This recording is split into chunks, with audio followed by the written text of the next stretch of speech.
Alright everyone, would like to welcome you out to another edition of Commish Notes. This week we'll be discussing Week 7 results. But first off, I've received some breaking news. In a move to shake things up, Romalicious and POC have worked out a blockbuster trade. I'm still currently working on the details, but initial reports have confirmed that Dominic Hickson will be traded for Michael Crabtree. Huh? So each team is trading each other their crappy wide receivers that no one else in the league would want. Never mind. Sorry for wasting everyone's time. We will head on to Week 7 results. Leading off, Romalicious snaps a 5-game losing streak, taking out the Ball and Click 105.38 to 95.1. I could make fun of Vernon Davis's 0-point performance, but I'd rather focus on the positives as we've already beat up Romalicious quite a bit on the Commish Notes. Romalicious was led by Chris Johnson's 31.8 outburst, which was the high score amongst running backs this week and only 7 points behind his season total. Romalicious also received inspired performances from Miles Austin and an improbable 16.2 points from Rashad Jennings. The loss sends the Ball and Click to 3-4 on the season and on the outside looking in the coveted last playoff spot. Josh Freeman's 35.7 and Adrian Peterson's 21.9 efforts were unfortunately overshadowed by several mediocre performances. Consistent fantasy stalwart Ray Rice put up a disappointing 5.4 points, which puts him as the 33rd ranked running back this week, behind fantasy stalwarts Marcel Reese, who's the Raiders fullback, and Shane Vereen, who is the 3rd or 4th string running back based on how Bill Belichick feels this week. In the true measuring stick of embarrassment, Ray Rice's total was doubled by Steven Jackson's dead body this week. Fun fact, if Ball and Click would not have dropped Minnesota's defense after his blockbuster trade with Joel, he would have won by 0.72 points this week. Moving on, the Ramrodders continue their tear, winning their 4th game in a row after an 0-3 start. Along with Rodgers' typical 30-point effort, the Ramrodders also received double-digit efforts from Frank Gore, Jordy Nelson, Stevie Johnson, and touchdown machine Heath Miller. Fun fact, through Week 7, Heath Miller's 5 receiving touchdowns would tie the Ball and Click's total output for the season amongst his starting wide receivers and tight ends. The Utes received an inspired performance from Vincent Jackson, who led all receivers with 27.6 points, or roughly half of Mark Mullis's point total in Week 7. And along with Houston's defense, who finished as the high-scoring defense in Week 7. Unfortunately, the Utes also got terrible efforts from Brandon Lloyd and D'Angelo Williams, who combined for 1 point. Lloyd's .6 put him as the 89th ranked receiver in Week 7, tied with TJ Graham, who's actually Jimmy Graham's younger brother. Much like Jimmy, TJ did not play football in college, instead choosing to be a part of the equestrian team at NC State. However, with all that said, Buffalo was enamored with his raw physical tools and decided to take a chance on him. Newly acquired D'Angelo Williams blessed Chad with 0.4 points this week, which tied him as the 65th best back this week with Brian Batch, who's Charlie's younger brother, who also plays for Pittsburgh. Good stuff. Not all was lost for D'Angelo, as he did outscore Isaiah Peed, former teammate of the Utes, who scored 0.1 this week and currently sits at 0.8 on the season. Quick side note, I'd be remiss if I did not bring up the breakout game from Ryan Broyles this week, who scored 11.1 on Monday Night Football. Chad, I think you may have a keeper on your hands. The Patriots continue to keep pace with the Man Boos, taking out the Brew Crew 10.8 to 96.78. The Patriots received stellar games from Rob Gronkowski, who led all tight ends with 19.8 points, and Doug Martin's 18.2.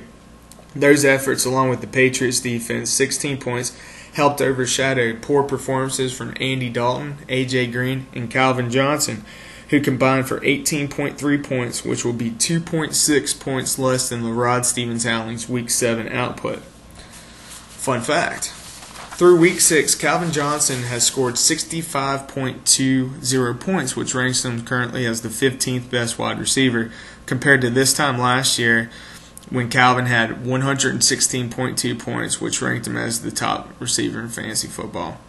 Fun fact 2, Megatron has been outscored by Legatron by 9.8 points this season. If you don't know who Legatron is, he is the kicker for St. Louis Rams.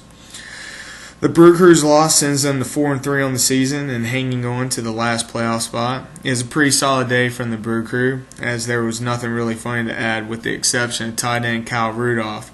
Rudolph's 0-point output tied him for 31st this week in tight end scoring, along with Commish Notes favorite Bear Pasco, Vernon Davis, and former Packers tight end Mark Chmura. Chewy! Moving on. Wide right snaps their 4-game losing streak, taking out Houdat 101.58 to 87.82. Wide right received a huge performance from Drew Brees, whose 37.18 points was the highest point total in Week 7. Other notable performances include Lance Moore's 12.1, Darren Sproles' 11.9, and Legatron's 11. Unfortunately, the victory may have been a costly one for wide right, as Maurice Jones-Drew may be out for the season with the dreaded Lisfranc injury. Houdat's slide continues as they drop their 4th game in a row, which is good for the longest current losing streak. Houdat continues to receive great performances from RG3, Brandon Marshall, and the Bears D. Unfortunately, the rest of Houdat's team is terrible. Notable performances include Jacques Bell's .9 effort that lands Bell as the 57th best running back this week, and leads to the question, will Houdat pick up Mark Ingram, who had his 2nd highest point total of the season with 2.1 this week? Houdat's flex play did not fare any better, as Golden Tate's 0-point performance tied him with former Lions receiver Charlie Rogers for 94th best among receivers. On the bright side, Houdat wins this week's pickup of the week for selecting Brandon Jacobs, who managed to tie his point total for Week 7 as he did for the entire season with 0. In case you're keeping track at home, I know I am, Arian Foster extended his lead over Houdat's roster running backs. Through Week 7, Aaron has outscored Houdat's roster running backs 133.6 to 110.5. The good news is Arian does go on the bye this week, so there's a chance to catch up. The Fussy Dussies thwart the efforts of Who's Your Daddy to father another child with an 87.12 to 82.64 victory. The Fussies, with the victory, move above 500 for the first time this season. Standouts include Carson Palmer and Steven Jackson, who would have made an awesome quarterback running back fantasy tandem 5 years ago, along with regular studs Percy Harvin and Matt Forte, who both scored in double digits. With Steven Jackson's 11.7 points, he reached double digits for the 2nd consecutive week and now currently sits as the 24th highest running back, despite not having a bye yet. Interesting enough, he's also tied with Matt Forte, who's missed a game and had a bye. The news wasn't all positive for the Fussies, as Des Bryant reverted back to his old forms, posting a 1.4 points in Week 7. His total was good for 79th best wide receiver, which tied him with Randy Moss. Randy Moss? I thought he was retired. No, he's in the NFL and he's actually on the SEU roster. Did not know that. Now on to the big rivalry match, the Man Boobs versus Pride of the Cucamonga. The Man Boobs continue their stranglehold over first place after dispatching Pride of the Cucamonga 83.02 to 59.02. The victory sends the Man Boobs to a season-high 5th consecutive victory. Unfortunately, outside of Arian Foster, Marshawn Lynch, and the Vikings defense, there weren't very many notable performances. Joe Flacco continues his tear on road games with another stellar 8.5 performance. On the bright side, I've decided to change the fantasy scoring this week, allowing batted balls to count as 1 point. Using those adjustments, Joe Flacco actually was the leading scorer in fantasy with 39.58 points. The Man Boobs also managed to win Tom Cable Coaching Decision of the Week for not only cutting Dan Bailey, who scored 11 points more than Blair Walsh, but also started Kenny Britt in the flex over Randall Cobb, who finished with 22.8 points, Owen Daniels, who finished with 11.9, and Jonathan Dwyer, who finished with 12.2. Fortunately, the Man Boobs played Pride of the Cucamonga, who for the second time this season finished on the wrong side of the Toyota Hall of Fame blowout of the week.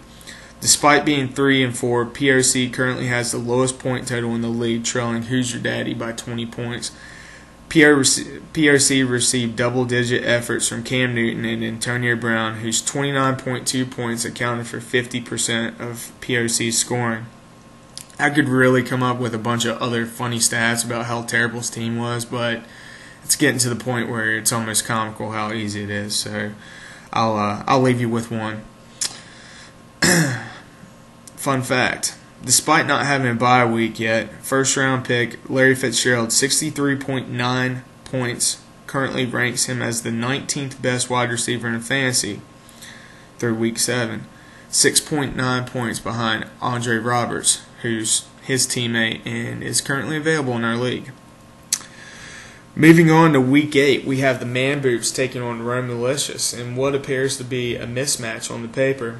Call this a gut feeling, but I am predicting the upset. Rome Malicious takes down first place Man Boobs.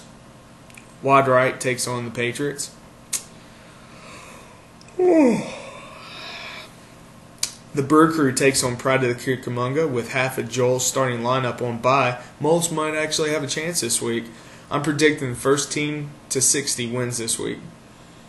Who Dat looks to snap a 4-game losing streak, while Who's Your Daddy continues their search to father another child. The real question is, who cares about this matchup? See what I did there with the who's?